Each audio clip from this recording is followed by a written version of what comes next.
በዛሬ ዕለት እጅግ በጣም ከባድ የሆኑ ውዝግቦች ተነስቷል። ምንድነው ካላችሁ እንግዲህ አብርሃም ወደ ቡታጅራ ደግሞ ወደ ጋሽዬ መሄድ አለበት የለበትም እጅግ በጣም ከባድ የሆኑ ውዝግቦችን እያስነሳ ይገኛል። በተለይ እንግዲህ ኤፍሬም በጭራሽ መሄድ የለበትም ብሎ ሲናገር ነበረ። ያው ትላንትና እንደሰማችሁት ደግሞ እንግዲህ ሩታ በጭራሽ አብርሃም ወደዛ የሚሄድበት ምክንያት የለውም፣ ከኔ ጋር መሆን ጤናው በትክክል እየተመለሰ ይሄዳል፣ ሁሉም ነገሮች ይስተካከላሉ፣ እባካችሁን አብርሃምን ይዛችሁ እንዳትሄዱ ብላ ስትጠይቅ ነበረ። እሱ ብቻ አይደለም ሌሎችም አዳዲስ ነገሮች አሉ። በሌላ በኩል እንግዲህ ሄርሜላ ደግሞ ወደ ውጭ ሀገር ይዤው ልሂድ ብላ እንግዲህ እየወተወተችው እንደሆነም ሰምቻለሁ። በዚህ ጉዳይ ላይ አለ በዚህ ቪዲዮ ተራችሁ እንግዲህ ለዚህ ቻናል አዲስ ሆናችሁ በተለይ ሰብስክራይብ ማድረግ እንዳይረሳ፣ አዲስ ካልሆናችሁ እንደተለመደው ቪዲዮአችን ላይክ አድርጉ፣ ሐሳብ አስተያየታችሁን ኮሜንት ስራ አስቀምጡልን። ወደ ጉዳይ ሰላም ጤና ይስጥልን። እንግዲህ በአዲስ ቪዲዮ ተመልሻለሁ። ትላንትና እንደሰራሁት ቪዲዮ በተለይ እንግዲህ ወደ ማታ ላይ እውነታውን በግልጽ አይታችኋል። በስተመጨረሻ እንግዲህ ያው አብርሃም መጥቷል፣ ከሩታም ጋር ተገናኝቷል። እጅግ በጣም ብዙ ንግግሮች ነበሩ፣ መሃላቸውም ከባድ ነገሮችም ተፈጥሯል። በተለይ እንግዲህ በቡዜና በአብርሃም እንግዲህ ብዙ ነገሮችም ሲወራ እንደነበረ ሰምተናል። ያው ቡዜ በጣም ብዙ ነገሮችን ስታነሳ ነበረ። ነገር ግን አብርሃም እያንዳንዱን ነገሮች ይሰማል እንጂ መልስ አይሰጥም ነበረ። እጅግ በጣም በሚያስገርም ሁኔታ ቡዜና ሩታ ደግሞ ሲነጋገሩና በጣም ልክ ያልሆኑ ነገሮችም ጭምር ቡዜ ስትናገር ሰምተናል። እሱም ብቻ አይደለም እንግዲህ ሄርሜላም በጣም አስበልጣ በተለይ አብርሃምን እንግዲህ ሩታ ስትነካ አንዳንዴ የጮች አንዴ አትንካት ወይም ደግሞ አትንኪው እያለች እንግዲህ በጣም ብዙ ነገሮችን ስታነሳ ነበረ። በተቃራኒው ደግሞ እንግዲህ ሄርሜላ አብርሃምን ስትነካ እየፈቀደችላት እንደፈለገች እንግዲህ ስትናገር እንደነበረ አይተናል። ብዙዎቻችን ማመዛዘን እንችላለን። ማንም ሰው እንግዲህ እዚህ ጋር ሞኝ አይደለም። ሁሉንም ቪዲዮ በትክክል እየተመለከትን ስለሆነ እንግዲህ በዛሬ ዕለት ደግሞ አዳዲስ ነገሮችን ሰማን። ምንድነው ካላችሁ እንግዲህ ያው በጣም በሚገርም ሁኔታ የቡታጅራ ጉዞ ወይም ደግሞ ወደ ጋሽዬ ይሄዳል አብርሃም የተባለው ነገር ውዝግብ አስነስቷል። በተለይ እንግዲህ ያው ኤፍሬም በጭራሽ በሞት እንኳን አብርሃም ከዚህ ቦታ አይንቀሳቀስም። ምክንያቱ ደግሞ እንግዲህ ጋሽዬን ማስጨነቅ የለበትም። ከዚህ በፊትም በጣም ብዙ ነገሮችን ሲያሳልፍ ነበር ጋሽዬ።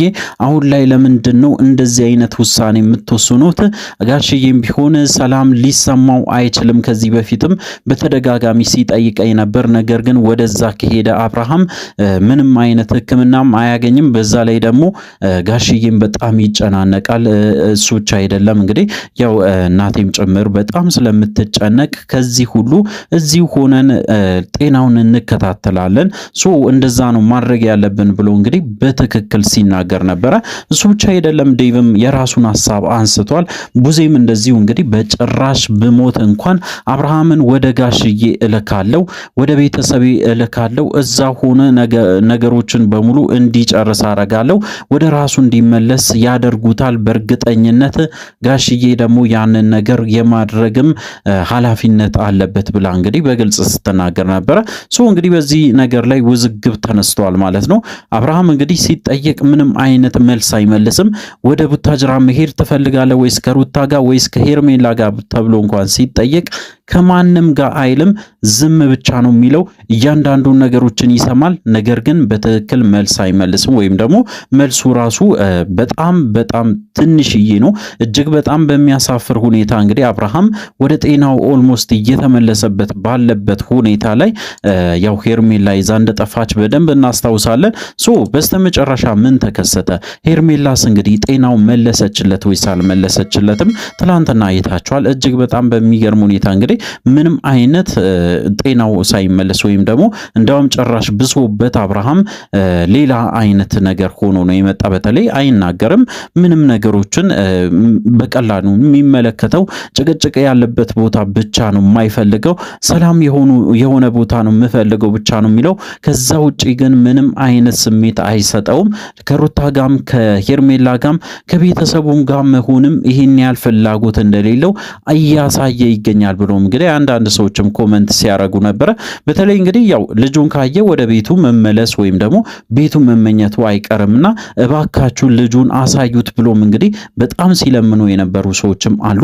ነገር ግን ያው በጣም በሚያሳዝን ሁኔታ ምንም አይነት ርህራሄ የማይሰማቸው ቡዜና ዴቭ እንግዲህ በጭራሽ ልጅ እንዳለው ራሱ ትዝ አላላቸውም። በቃ በራሳቸው መንገድ ብቻ እየተጓዙ ይገኛሉ። ሶ ምንድነው ቀጣይ ሊፈጠር የሚችለው? አብዛኞቻችሁ በእርግጠኝነት በዚህ ጉዳይ ላይ አዲስ ነገር ትጠብቃላችሁ። እጅግ በጣም በሚገርም ሁኔታ እንግዲህ በዛሬ ዕለት ጋሽዬም ደውሎ ነበሩ። ጋሽዬም እንግዲህ ያው አብርሃም ወደ እኔ ግዴታ የመምጣት ማስገደድ የለባችሁም፣ እኔ ራሴ ወደ አዲስ አበባ መጥቼ እሱ ጋር ሆኜ ነገሮችን እስከሚስተካከል ድረስ በትክክል አሳክመዋለሁ፣ እባካችሁን አታስጨንቁት፣ ግዴታ አድርጋችሁ ወደዚህ አታምጡት፣ እኔ ራሴ መምጣት እችላለሁ ብሎ እንግዲህ ጋሽዬ ይሄንን ሐሳብ በዛሬ ዕለት እንዳነሱ አንድ መረጃ ደርሶኛል ማለት ነው። በጣም ቅርብ የሆነ ሰው ነው ይሄንን መረጃ የሰጠኝ። እሱ ብቻ አይደለም ደግሞ እንግዲህ በጣም በሚያሳፍር ሁኔታ አሁንም አርፋ አልተቀመጠችም። በተለይ ሄርሜላ አሁንም እንግዲህ ያው ያቀደችውን እቅድ በጣም ብዙ እንደሆነ በተለይ አብርሃምን እንደምንም ወስዳ ወደ ውጭ ሀገር እንግዲህ ከራሷ ጋር ልታኖረው እንደምትፈልግም ስትናገር ነበረ። ሶ አሁን ላይ ደግሞ ያንን ተግባራዊ ለማድረግ ድምጿን አጥፍታ እየሞከረች እንደሆነም በደንብ ሰምቻለሁ። በዚህ ጉዳይ ላይ በጣም ጥንቃቄ ያስፈልጋል ብዬ ነው የማስበው። በተለይ እንግዲህ ቡዜም ዴቭም ከዚህ በፊት የሰራችሁት ስህተት እጅግ በጣም ብዙ ዋጋ አስከፍሎ ነበረ፣ በተለይ አብርሃምን። ነገር ግን እናንተ ከዛ ስህተታችሁ ተምራችሁ አሁን ላይ በጣም በጣም በተሻለ መንገድ መታችሁ የአብርሃምን ሕይወት ማስተካከል ነው ያለባችሁ እንጂ የአብርሃምን ሕይወት እያመሰቃቀላችሁ መኖር የለባችሁም ብዬ ነው የማስበው። ሶ እንግዲህ ጥንቃቄ ያስፈልጋል። ለሄርሜላ የምትሰጧትን በተለይ እያንዳንዱን ነገሮች መረጃም ይሁን አብርሃምንም እንግዲህ ወደ ሄርሜላ የምትልኩ ከሆነ ጥንቃቄ ማድረግ አለባችሁ ማለት ነው። ከዚህ በፊት የተፈጠረው መቼም የሚረሳ አይነት ነገር አይደለም። ሶ እሱ ብቻ አይደለም። ስለ ሩታ ነገርም እንግዲህ ሩታ አሁን ላይ በተለይ ብቻዋን መሆኗ ደግሞ በጣም የበለጠ አሳስቧታል። ምክንያቱ ደግሞ እንግዲህ ከአብርሃም ጋራ አንድ ላይፍ ጀምሮ ነበሩ፣ ከልጃቸው ጋራ ጥሩ ጊዜዎችን እያሳለፉ ነበረ። ነገር ግን አሁን ላይ በጣም በሚያሳዝን ሁኔታ እንግዲህ አብርሃም ተወዛግቦ ጭራሽ ወደ ሩታ ማሄድም ወደ ሄርሜላ ማሄድም ወደ ቤተሰቡ መሄድ አይፈልግም፣ መቀመጥ ብቻና አለማውራት መርጧል ማለት ነው። እንግዲህ ምን እንዳስነካችሁ ደግሞ በስተመጨረሻ ልናውቅ አልቻለም። በተለይ እንግዲህ ያው ሄርሜላ ስትወስደው አብርሃም በጣም ደህና እንደነበረ እናስታውሳለን። አሁን ጭራሽ ብሶበት ነው ይመጣ ማለት ነው። እጅግ በጣም አሳፋሪ ነገሮችን በተደጋጋሚ ከሄርሜላ እያየን እንገኛለን። እንግዲህ የዛሬ ውዝግብ በጣም ብዙ ነገሮችን አስነስቷል። በተለይ ኤፍሬም እና ቡዜ በጣም ሲጣሉ ነበረ። ምክንያቱ ደግሞ ያው ታውቃላችሁ እንግዲህ በጭራሽ ወደ ቡታጅራ መሄድ የለበትም አብርሃም ብሎ እንግዲህ ሲከራከር ነበረ በተለይ ኤፍሬም። ነገር ግን በጭራሽ በዚህ ጉዳይ ላይ አልስማማም፣ ሙቼ ይገኛለው፣ አብርሃም ወደ ቡታጅራ ወይም ደግሞ ወደ ጋሽዬ መሄድ አለበት ብላ እንግዲህ ቡዜ አቋማን እንደያዘችም ጭምር ሰምቻለሁ። በዚህ ጉዳይ ላይ እንግዲህ አብርሃም በተደጋጋሚ ቢጠየቅ ፍላጎቱ ቢጠይቁም እንግዲህ ምንም አይነት መልስ ሊያገኙ አልቻሉም። ያገኙት መልስም እንግዲህ በጣም ሲምፕል የሆነና እሺ ወይም እምቢ አይነት ነገሮችን ንግግር ብቻ ነው የሚጠቀመው ማለት ነው። ሶ በዚህ ሁኔታ ሊቀጥል አይገባምና ሶ የአብርሃም ጤንነት አሁንም ቢሆን አሳሳቢ ስለሆነ በፍጥነት እንግዲህ ይሄ ልጅ ትክክለኛ ሆስፒታል ወይም ደግሞ ትክክለኛ ጤና ተቋም በዚህ ጉዳይ ላይ በትክክል የሚሰሩ ጋር ሄዶ መታከም ይኖርበታል ብዬ ነው የማስበው።